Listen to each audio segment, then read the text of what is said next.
This is a video I was never planning on making. Originally, the idea behind my Elden Ring analysis video, of which this will act as an episode 2.5 in, was to make a simple, non-controversial, positively framed series that showed my appreciation of my favorite developers' growth and hard work. However, part of me at least knew going into this series that I was going to upset at least some amount of my audience by nature of how, when claiming that one thing is best, it means that all others are worse by comparison. In my previous videos, I've often made the claim that Elden Ring is objectively the best Fromsoft game without feeling as though I would need to put all that much effort into proving it. As I've previously stated, Fromsoft has never had more experience and resources at their disposal when creating a game, which is undeniably a fact, and would therefore stand to reason that their latest installment would be their best work. Not to be a debate lord weirdo, because personally I think debate stuff is stupid and there shouldn't be rules behind proving your point. If my ad hominems are funny, I should win the debate.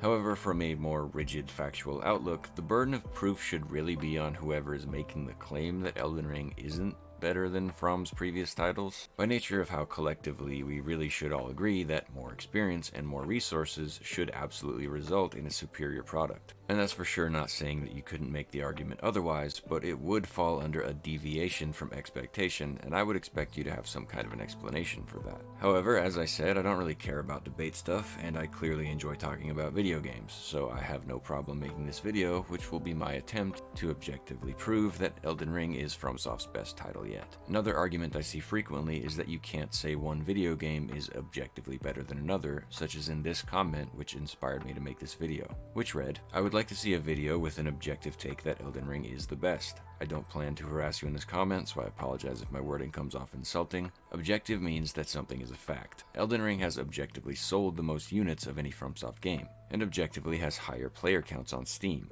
Video games are art, so I don't see how you could objectify art. Even a game like Starfield, which you claim to enjoy, I would not say is objectively bad. My subjective opinion is that Sekiro is the best FromSoft game because I would say it has the least amount of flaws, but Bloodborne is my favorite. Anyway, I think you should make that video. Good luck on content creation." First of all, thank you so much for your comment, which was respectful, well-written, engaging, and constructive. I do, however, wish to point out that when you said your subjective opinion is that Sekiro is the best FromSoft game because of its lack of flaws, I would argue that this is much more of an objective statement. I believe you would just have to frame the statement more concisely as Sekiro is the most perfect Souls game because of its lack of flaws, which we can then debate what we consider a flaw and then come to a numerical, objective conclusion that Sekiro is factually the most perfect FromSoft game. This really shouldn't be a controversial statement, considering that perfect doesn't even mean best. For example, I consider Halo 3 to be a perfect Halo game, and it would be one of the few games I give a 10 out of 10. However, Elden Ring is still a better game, even though I absolutely would not give it a 10 out of 10. Elden Ring is more content-rich than Halo 3, and yet features many more flaws. And so, to bring it back to your comment, I think you and I are much more on the same page than you give us credit for. I think if you were to slightly narrow what you label as an opinion by reframing your statement in a more rigid way, you would agree with me. My reply to your comment was the catalyst in me making this video because I think I made some pretty good points that might clarify to people where I'm coming from. I said, "There's a quote people use when someone talks down the merit of modern art being lazy and lacking substance, such as the banana taped to a wall which sold for $120,000, which goes, 'You could have done that, but you didn't.' It implies that the value of the art comes purely down to the subjective, no matter how easy the art was to make and how simple the concept is. Personally, I find the idea to be nothing but cope. A banana taped to the wall is objectively stupid, and if it makes you feel something, then you should probably get your head checked out. Video games are on the opposite side of the art spectrum from bananas taped to walls, in that they require a foundation of cold hard code and thoughtful design direction to even stand a chance of presenting the artistic side of the game in any meaningful way. When I say that Elden Ring is objectively better, it's a lot like saying the canvas, paint, and brushes used are higher quality in just about every single way. Which doesn't mean you're going to like what they painted, but it does have objective qualities that can be appreciated for the effort required in their creation. I'll think about making a video focused purely on the objective metrics that make Elden Ring the highest quality game that From has ever created, but at the same time, like I said, it would probably be dry and boring, and wouldn't have much potential for jokes. Welp, here we are, the dry, boring video that lacks jokes, which you clicked on for some reason. Seriously, what's your problem? My attempts to analyze the quality of Elden Ring's canvas, paint, and brushes will come down to a philosophical look at what makes a video game a video game. After you strip away all the art assets and visual design, what are you left with? Well, you have the interactive elements and a challenge to overcome. and this might sound a bit reductive, but I do think it fits as a design theory. In Pac-Man, separated from the art assets, you have the interactive elements being up, down, left, right, as well as the mechanics of power pellets, teleporters, and being able to stop your movement by pressing against the walls. And the challenge to overcome is the overall goal of hitting all the pellets while 4 hostile objects attempt to collide with you. In Elden Ring, the interactive elements are much more expansive, consisting of your base level abilities, your build options, and the route you take through the world. And the challenge consists of traversing dangerous areas, solving puzzles, and ultimately beating bosses. And so, without further ado, let's begin looking at the tangible metrics we can use to quantify these aspects, starting with your base level abilities. For the sake of convenience, I'm going to be comparing Elden Ring with Dark Souls 3 for the most part, being that I consider it to be the closest contender in Fromsoft's lineup. And because I would on a personal level admit that DS3 has tighter boss fights than Elden Ring. I would argue that using the same method that I'll be using within this video, I could make a pretty convincing case that DS3 is greater than its predecessors. However, in an effort to keep this video concise and focused, at least give me the starting point that I'll be using DS3 as a comparison that represents FromSoft's older games as a whole. Anyway, starting with my first point. It is a fact that Elden Ring's base level abilities offer more player control than any game prior. This is a simple fact to back up within the understanding that Elden Ring optimized the control scheme using a variation of Sekiro's controls, which freed up the A button to perform jumps. This was done by sequestering the two-handing and one-handing of your weapon mechanic behind the Y button being held down, which then freed up the press of a Y to result in the interaction input, including picking up items and opening doors. This optimization of the control scheme not only gives the players easy access to useful jumping mechanics while in combat, including follow-up attacks, but also freed up the clicking in of the left analog stick input, which was previously used to jump outside of combat while sprinting. Clicking in your left analog stick in Elden Ring's enhanced button layout now offers you options for stealth that all previous games besides Sekiro could never have access to. A function that allows the player to reduce the height of their visible hitbox, sprint without making noise, and provides potential combat utilities by ducking under hitboxes. And lastly, there are 2 functions which can be seen as build related, considering they require the use of an item to unlock. However, I would consider them intrinsic mechanics, those being dual wielding power stance and double or triple parry. The dual power stancing was originally introduced in DS2 and has only ever been fully realized within DS2 and Elden Ring by offering combined weapon combos with your left bumper when power stanced. In Elden Ring's case, also being usable as jump attacks. Both DS3 and Bloodborne have a pale imitation of this in their dual wieldable weapons such as the Sellsword's twin blades, but these are clearly weapon intrinsic and not a baseline mechanic of combat. Finally, we have double and triple parrying, which offers unique interactions that no previous game could ever have used. I can also say as a fact that Elden Ring offers more parryable bosses and enemies than any other Souls game, which I attribute to the feature finally being fully fleshed out, which in hindsight leaves previous titles' parry systems to look as though they're incomplete and seem as though they've been removed from fights that should be parryable in order to make the combat more than a single button press. All of these facets come together to confirm my initial statement that Elden Ring offers more control to the player and more mechanics at their disposal on a fundamental level, and that is inarguable. And no, Bloodborne's trick weapons don't make up for this in any way. Trick weapons are reworks of dual-wielding, two-handing, weapon switching, or sword arts, which for the most part each game has in other forms. The confused, ill-defined nature of what a trick weapon even is will only serve to muddy the water of comparison, and by no means makes Bloodborne even close to as complex as Elden Ring. Now for builds, and I know this is going to come off as a huge shock to everyone, but Elden Ring has more of everything than every other game. Dark Souls 3 has 32 sorceries, Elden Ring has 70. DS3 has 220 weapons, Elden Ring has 308. Dark Souls has 70 basic rings, Elden Ring has 88 basic talismans. The list goes on, but that's not all. Elden Ring has 64 spirit ashes to choose from, giving a unique aspect to its combat and a unique loot pool over all other Souls games. There's the Flask of Wondrous Physic and the Crafting Kit, which can elevate your build in never-before-seen ways, and saving best for last, Elden Ring offers 91 Ashes of War, slottable on a variety of weapons, which gives an unprecedented amount of variety to your build simply within your weapon, especially considering your options for dual wielding. Much like Liza P's blade handle weapon combo system, the Ash of War system in Elden Ring gives exponentially more utility and versatility than previous games' intrinsic weapon abilities. Many of these Ashes of War have a focus on status effects, which are truly viable for the first time, being that previous games only featured a handful of bosses vulnerable to an effect, whereas Elden Ring has only a few that are immune to all status effects. And so, another facet we can state about Elden Ring is that it offers more build diversity in every aspect of its design, including new aspects such as Spirit Summons and Ashes of War. Lastly, within the interactive elements, there's the many different routes you can take through your playthrough of the game. When looking for a numerical way to approach this, we can ask how many options are given to you before having to beat your first boss, specifically in terms of items. Traditionally, Souls games basically give you nothing, forcing you to fight your first few battles with basic starting class gear or by offering some of the first upgrade resource and a few levels. DS2 offers you a good amount of variety in paths to take, but very few will progress all that far or offer all that much before you reach a boss blocking your progression.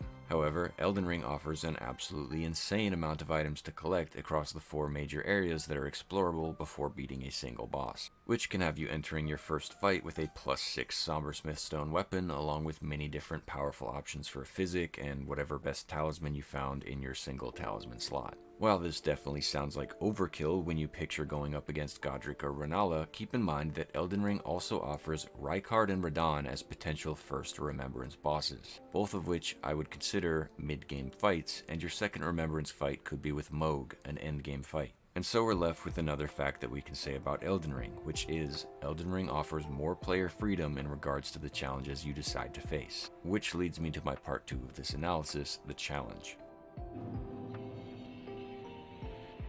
There's a common claim that you'll often hear within Fromsoft circles, which says that Souls games would be ruined if they had a difficulty option. And I totally get what this claim is saying, in that I also agree that a traditional easy, medium, hard style option would remove a sense of immersion we all have within these games. It would be pretty lame if, when talking about Millennia's difficulty and the merit of her waterfowl dance, if you had people simply telling you to shut up and turn down the difficulty. However, where a deeper line of thought comes into play is to come to the understanding that Dark Souls games have always had a difficulty option. I went into more detail in my DS1 video, but this one is probably the reason the difficulty option debate ever got started, because DS1 has one of the dumbest ways of approaching difficulty that I've ever seen. In short, the easy mode of DS1 is to play in the most hardcore way, by utilizing the red Tearstone ring, which gives an insane 50% increase in damage, along with the roll ring that increases your iframe if you're low weight, and pumping the damage stat, which results in bosses getting melted in very few hits. Again, this is super reductive, and if you're interested, you could check out my whole DS1 video. Throughout every Souls game, your build has always acted as a complex and immersive version of the difficulty option, with later games refining the easy option to pumping health and wearing armor, which is much more appropriate. Elden Ring offers a diverse assortment of potential tools at your disposal to essentially decrease the difficulty of the game, starting with leveling up and basic Souls concepts, but eventually reaching high-level early game weapons and spirit summons, overpowered spell combos and buffs, and Ashes of War such as Bloodhound Step, or those which apply status effects. This has led Elden Ring to have the reputation of being the easy Souls game, which is understandable, but when that same standard is applied across the board, many other Souls games look like jokes. Red Tearstone in 1 and Beast Blood Pellets in Bloodborne come to mind. However, if we run with the concept and remember that basically every Elden Ring boss can be one-shot and that the Azure Comet build exists, I think it's safe to say the fact that Elden Ring offers the easiest potential gameplay. But we can't look at one side of the coin without looking at the other. When stripped of every single aspect of the game that can potentially increase your damage, you're left with a build that deals 2 damage, with an AR of 20 plus 2. In DS3, the same build will net you 5 damage on Gundyr with an AR of 20 plus 23. From what I can tell based on attempting a bare fist Millennia fight, the weapon scaling of your fists are far worse in Elden Ring than any other Souls game. With every buff and level at my disposal, I was only able to deal around 50 damage per critical, which would mean having to hit Millennia with 3,000 perfect parries in a row. Elden Ring is both the easiest and most difficult Souls game, and offers you the exact level of challenge you desire because you're the one in charge of designing your build, and largely in control of which challenges you face with the exception of the endgame. And so, with all the player-controlled concepts behind us, let's take an objective look at the bosses and see how they stack up against other games. By taking all of the information I could find on the wikis, I put together this graph that illustrates just how much more complex Elden Ring's bosses are compared to DS3. And keep in mind that if you did the same to DS3 and compared it to older games, I'm sure the graph would look similar. You can clearly see that when comparing boss fights at similar stages in the game, you're met with a dramatic increase in moveset complexity in Elden Ring's case, with small exceptions such as the dancer being pretty complex yet still getting beaten by Elden Ring's comparable dual-wield mid-game challenge, Radahn. One rather telling thing that you can take from this graphic is that many fights in DS3 have 6 moves, or in Yorm's case 5, which is one more move than the Soldier of Godric. In fact, most of Elden Ring's mini-bosses, which get tons of flack for being basic, end up having more moves at their disposal than many main game fights throughout DS3. For example, Crucible Knights have around 12 moves depending on which variant you're fighting, and that's more than half of the fights that I graphed in Dark Souls. The real truth of the matter is that Elden Ring's challenges are hands down more complex than previous games have ever been. And if you're the kind of person who claims that it's too easy compared to other Fromsoft games, then all you're really doing is admitting that you don't know enough about Elden Ring to judge it accurately.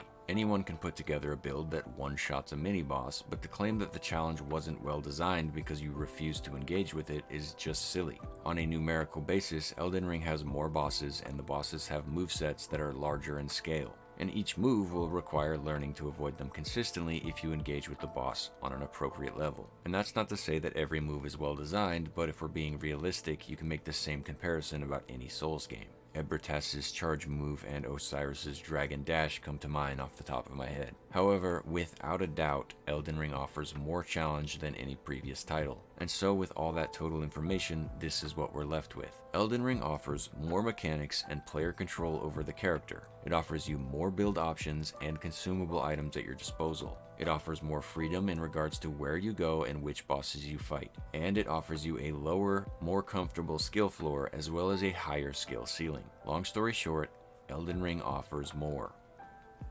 Elden Ring, without a doubt, is FromSoft's greatest game, in every quantifiable aspect of its design, and therefore I see no problem in calling it their best game. If your argument is that a video game shouldn't offer the player more content and that less people should be able to play it because your favorite game has to be niche, then your disapproval of Elden Ring is a better endorsement of it than I could ever describe. Popularity doesn't necessarily mean quality, but video games should absolutely be designed to be popular, to offer more inclusive content to a larger group of people who can enjoy it. And if you hate games that are well designed enough to be popular, then I'm sure you love that Suicide Squad game, which despite being a live service model game, apparently has around 1,000 concurrent players. You know, an objectively poorly designed game. It's kind of depressing to know that so many people have a hard time realizing that facts exist, probably because dickheads like Ben Shapiro have forever associated the idea of proving a point with getting no pussy and being a fucking nerd.